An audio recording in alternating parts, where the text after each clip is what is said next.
from your vantage point, you've seen a lot of sales cycles, you're in forecast calls, you're talking with your sellers and across the team. It seems like there's this idea of, do nothing is going to become still a top reason that deals are getting stuck or that companies are saying no. Yeah.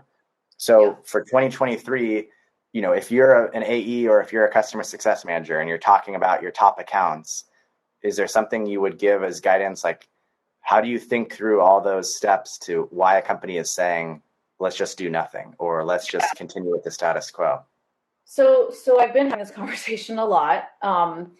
This is what I, have sort of been advising and talking about.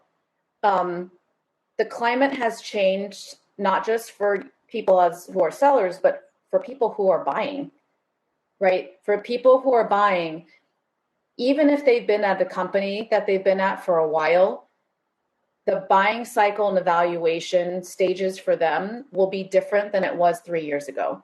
So even they might not know their own approval processes, who the key decision makers might be. Maybe there's got to be new influencers that need to be involved as well.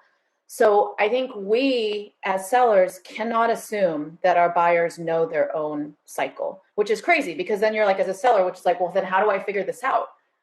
And what I would say there is, I would say, if I was an AE and I was talking to you, Paul, I would say, hey, Paul, one of the things, and I would bring this up proactively. I wouldn't wait until there's a stall. I would bring this up proactively. And I would say, Paul, one of the things we've noticed in talking to other companies, just because of the macroeconomic environment right now, is that, companies are taking longer to make a decision. They're involving more people. And, we're just finding that cycles are elongating. And I know you've purchased software for your company before, but how do you think that might be different? How do you think that might be different? And how can I help you and your team make a decision within the timeline that we've discussed?